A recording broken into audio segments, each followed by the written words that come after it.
આ છે સાવરકુંડલા તાલુકાનું કૃષ્ણગઢ ગામ, જે સાવરકુંડલાથી આશરે 15 કિલોમીટર દૂર છે. કૃષ્ણગઢ ગામને અદ્યતન ટેકનોલોજી અને સુવિધાથી સજ્જ બનાવવા માટે ગામના જ દાતા છે સંજયભાઈ મુંજપરા, તેમણે વતનને યાદ કર્યું છે. સંજયભાઈ મુંજપરાનો જન્મ કૃષ્ણગઢ ગામમાં થયો હતો અને એ પોતાના બિઝનેસ અને ધંધા માટે મેગા સિટીમાં જતા રહ્યા હતા. તેમને એવું લાગ્યું કે આપણે મારા ગામ માટે કંઈક કરવું છે. આ ગામ છે તે 1200 લોકોની વસ્તી ધરાવતું કૃષ્ણગઢ ગામ છે. તેમને વિચાર આવ્યો કે વતન માટે શું કરવું, માતૃભૂમિ માટે શું કરવું. તો તેમણે સંકલ્પ લીધો અને આજે રાજ્યપાલ ગુજરાતના આચાર્ય દેવવ્રતજીના હાથે ગામને અદ્યતન ટેકનોલોજીથી સજ્જ બનાવવા માટે સંકલ્પ લીધો હતો, જેમાં 25 કરોડના ખર્ચે ગામને રિનોવેટ અને ડેવલપ કરવામાં આવશે. જેમાં ગામની અંદર સિક્યુરિટી માટે સીસીટીવી કેમેરા, આરસીસીના રોડ, પીવાનું શુદ્ધ પાણી, ગામની અંદર બસ સ્ટેન્ડની સુવિધાઓ, શાળાઓ તેમજ સ્કૂલ કોલેજના વિદ્યાર્થીઓ માટે આવવા જવા માટે વાહન અને ટ્રાન્સપોર્ટની સુવિધાઓ જેવી અનેક સુવિધાઓથી ગામને સજ્જ કરવામાં આવશે.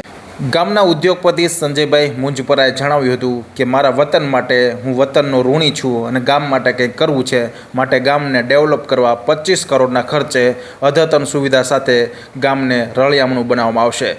તેમની અંદર સંજયભાઈ મુંજપરાએ એ પણ જણાવ્યું હતું કે ગામનું વતનનું ઋણ ચૂકવવા માટે આજે શહેરો તરફ જે લોકોએ દોટ મૂકી છે, ત્યારે ગામડાને ફરી જીવિત કરવા માટે અમે સહિયારો પ્રયાસ કર્યો છે, જેમાં ગામ લોકોનો પણ ખૂબ મહત્ત્વનો સિંહ ફાળો રહ્યો છે. 2028 સુધીમાં ગામને ડેવલપ કરી દેવામાં આવશે તેવું પણ જણાવ્યું હતું. ગ્રામીણ વિસ્તાર છે એ કૃષિ ક્ષેત્ર સાથે સંકળાયેલો મુદ્દો છે. અહીંયા શુદ્ધ હવા, શુદ્ધ ખોરાક અને શુદ્ધ જીવન છે.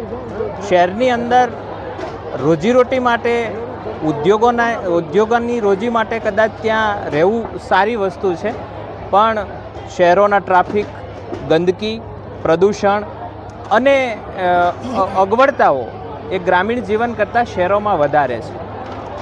છેલ્લા 20 વર્ષથી એટલે 2 દાયકાથી ગુજરાતના ગ્રામીણ ક્ષેત્રમાંથી રોજગારી અર્થે બહુ જ મોટા જથ્થામાં લોકો શહેર તરફ વળ્યા છે.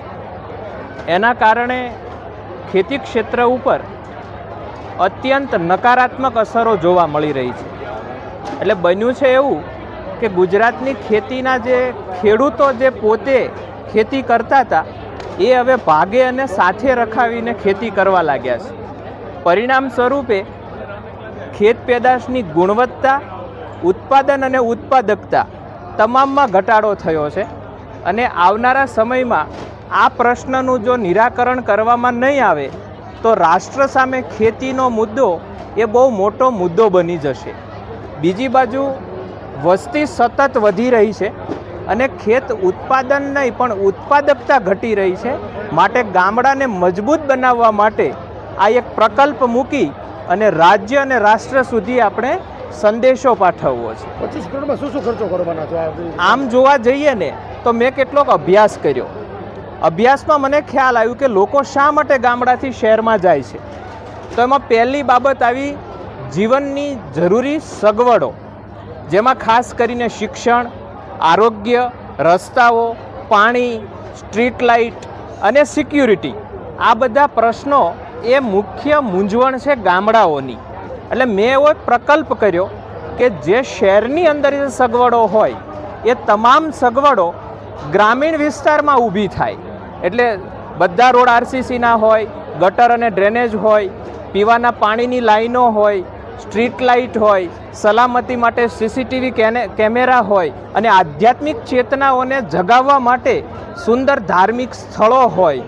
આ તમામ પ્રકારની સુવિધાઓ અમે કૃષ્ણગઢ ગામમાં તૈયાર કરવા જઈ રહ્યા છીએ. આ સ્વખર્ચે છે કે આમાં સરકારનું? ના, આમાં સરકાર કે કોઈ પણ વ્યક્તિનો કોઈ પણ પ્રકારનો રૂપિયો અમારી પાસે નથી.